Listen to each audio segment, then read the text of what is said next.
Centralized exchanges such as Binance and FTX are built around an order book and a matching engine.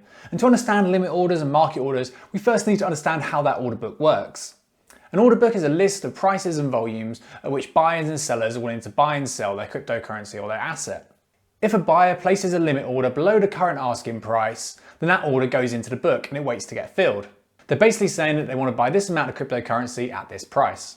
So a seller may come along and see that order in the order book and say, right, I'm going to execute a market order, which then takes liquidity. So the limit order adds liquidity because you're adding to the order book below the current price. A market order, in contrast to this, takes liquidity by executing at the best available price.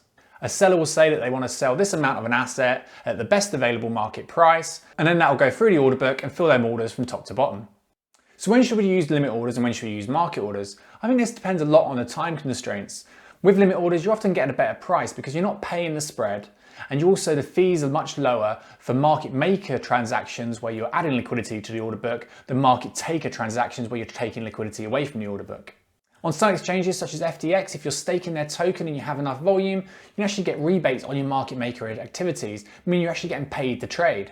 However, it's not all roses. When you're placing limit orders, you're effectively waiting for the market to move against you for that order to be filled.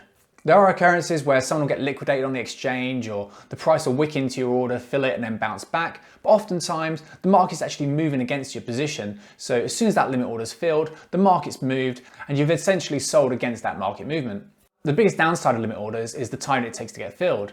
If you're placing an order further away from the current market price, then it's going to take longer to get filled. And you need to update that price constantly, otherwise there's a chance that the market moves off and your order never gets filled. And even once you do update your price, if the market's moving away from you, then you can effectively be chasing the market and you're constantly getting a worse and worse price compared to if you just placed a market order.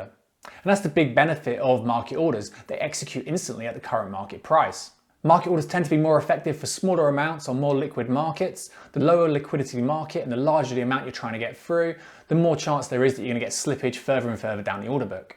As a general rule of thumb, I'd say use limit orders when markets aren't volatile and there's not a time constraint on getting the order through. And when timing is critical, then use a market order to instantly execute your trade. I hope this video has been useful. Hit the like button for the YouTube algorithm and subscribe to the channel for updates. Thank you for watching.